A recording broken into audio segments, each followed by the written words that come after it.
श्रीमद् भगवत गीता हमारे सभी समस्याओं का हल है, इसे जरूर सुने। 8वां अध्याय अक्षर ब्रह्मयोग। 7वें अध्याय में 1 से 3 श्लोक तक भगवान ने अर्जुन को सत्य स्वरूप का तत्व सुनने के लिए सावधान कर उसे कहने की प्रतिज्ञा की। फिर उसे जानने वालों की प्रशंसा करके 27वें श्लोक तक उस तत्व को विभिन्न तरह से समझाकर उसे जानने के कारणों को भी अच्छी तरह से समझाया। और आखिर में ब्रह्मा, अध्यात्म, कर्म, अधिभूत, अधिदैव और अधियज्ञ स्थित भगवान के समग्र स्वरूप को जानने वाले भक्तों की महिमा का वर्णन करके वह अध्याय समाप्त किया। लेकिन ब्रह्मा, अध्यात्म, कर्म, अधिभूत, अधिदैव और अधियज्ञ इन 6 बातों का और मरण काल में भगवान को जानने की बात का रहस्य समझ में नहीं आया। इसलिए अर्जुन पूछते हैं। अर्जुन ने कहा है, हे पुरुषोत्तम, वह ब्रह्मा क्या है? अध्यात्म क्या है? कर्म क्या है? अधिभूत नाम से क्या कहा गया है और अधिदैव किसको कहते हैं? हे मधुसूदन, यहाँ अधियज्ञ कौन है और वह इस शरीर में कैसे हैं? तथा युक्त चित्त वाले पुरुषों द्वारा अंत समय में आप किस प्रकार जानने में आते हैं? श्रीमान भगवान ने कहा है, परम अक्षर ब्रह्मा है, अपना स्वरूप अर्थात जीवात्मा अध्यात्म नाम से कहा जाता है। तथा भूतों के भाव को उत्पन्न करने वाला जो त्याग है वह कर्म नाम से कहा गया है। उत्पत्ति विनाश धर्म वाले सब पदार्थ अधिभूत हैं। हिरण्यमय पुरुष अधिदैव हैं। और हे देहधारियों में श्रेष्ठ अर्जुन, इस शरीर में मैं वासुदेव ही अंतर्यामी रूप से अधियज्ञ हूँ। जो पुरुष अंतकाल में भी मुझको ही स्मरण करता हुआ शरीर को त्याग कर जाता है वह मेरे साक्षात स्वरूप को प्राप्त होता है, इसमें कुछ भी संशय नहीं है। हे कुंती पुत्र अर्जुन, यह मनुष्य अंतकाल में जिस जिस भी भाव को स्मरण करता हुआ शरीर का त्याग करता है उसको ही प्राप्त होता है, क्योंकि वह सदा उसी भाव से भावित रहा है। इसलिए हे अर्जुन, तू सब समय में निरंतर मेरा स्मरण कर और युद्ध भी कर। इस प्रकार मुझ में अर्पण किए हुए मन बुद्धि से युक्त होकर तू निःसंदेह मुझको ही प्राप्त होगा। हे पार्थ, यह नियम है कि परमेश्वर के ध्यान के अभ्यास रूप योग से युक्त दूसरी ओर न जाने वाले चित्त से निरंतर चिंतन करता हुआ मनुष्य परम प्रकाश रूप दिव्य पुरुष को अर्थात परमेश्वर को ही प्राप्त होता है। जो पुरुष सर्वज्ञ, अनादि, सबके नियंता, सूक्ष्म से भी अति सूक्ष्म, सबके धारण पोषण करने वाले, अचिंत्य स्वरूप, सूर्य के सदृश नित्य चेतन प्रकाश रूप और अविद्या से अति परे शुद्ध सच्चिदानंद घन परमेश्वर का स्मरण करता है, वह भक्तियुक्त पुरुष अंतकाल में भी योग बल से भ्रेकुटी के मध्य में प्राण को अच्छी प्रकार स्थापित करके फिर निश्चल मन से स्मरण करता हुआ उस दिव्य रूप परम पुरुष परमात्मा को ही प्राप्त होता है। वेद के जानने वाले विद्वान जिस सच्चिदानंद घन रूप परम पद को अविनाशी कहते हैं, आसक्तिरहित सन्यासी महात्मा जन जिसमें प्रवेश करते हैं और जिस परम पद को चाहने वाले ब्रह्मचारी लोग ब्रह्मचर्य का आचरण करते हैं, उस परम पद को मैं तेरे लिए संक्षेप में कहूँगा।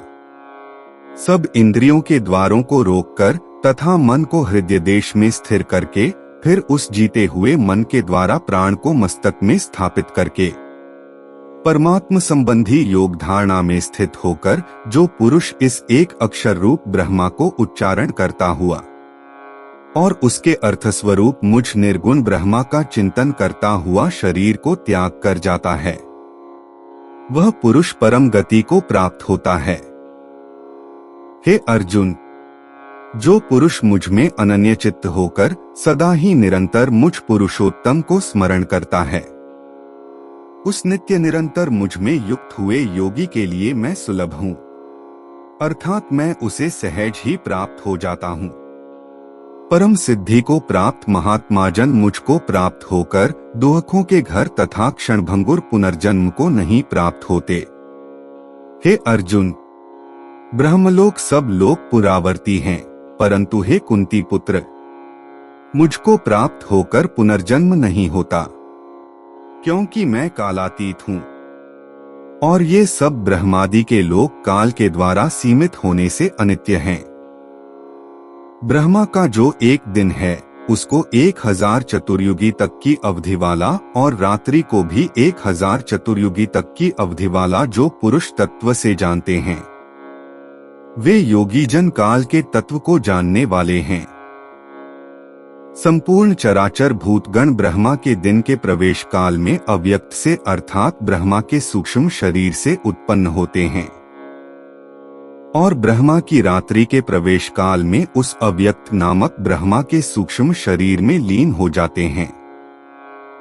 हे पार्थ, वही यह भूत समुदाय उत्पन्न होकर प्रकृति के वश में हुआ रात्रि के प्रवेश काल में लीन होता है और दिन के प्रवेश काल में फिर उत्पन्न होता है।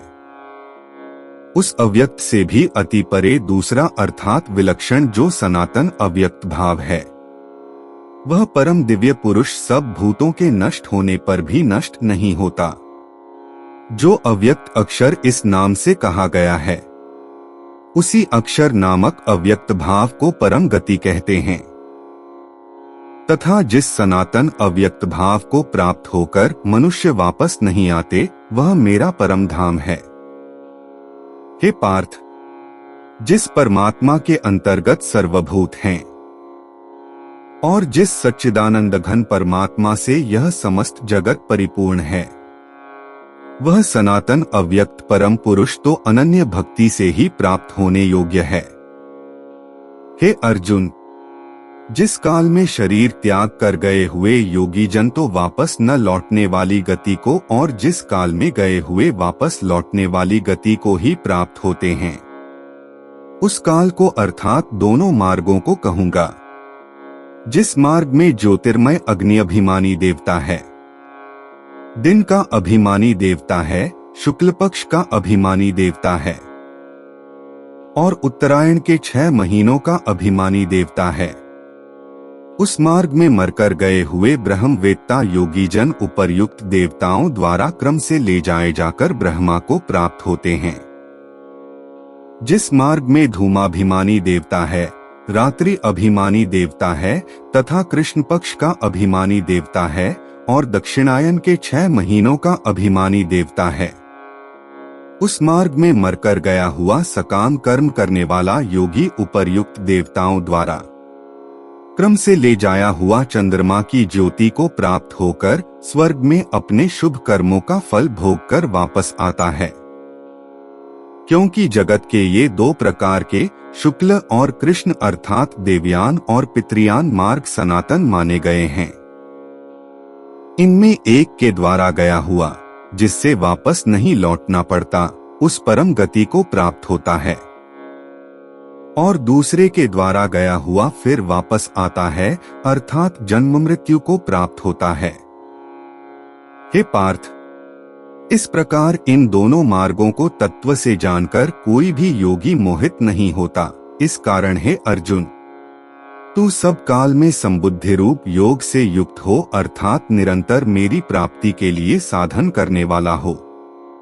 योगी पुरुष इस रहस्य को तत्व से जानकर वेदों के पढ़ने में तथा यज्ञ तप और दान आदि के करने में जो पुण्य फल कहा है, उन सबको निःसंदेह उल्लंघन कर जाता है और सनातन परम पद को प्राप्त होता है। इस प्रकार उपनिषद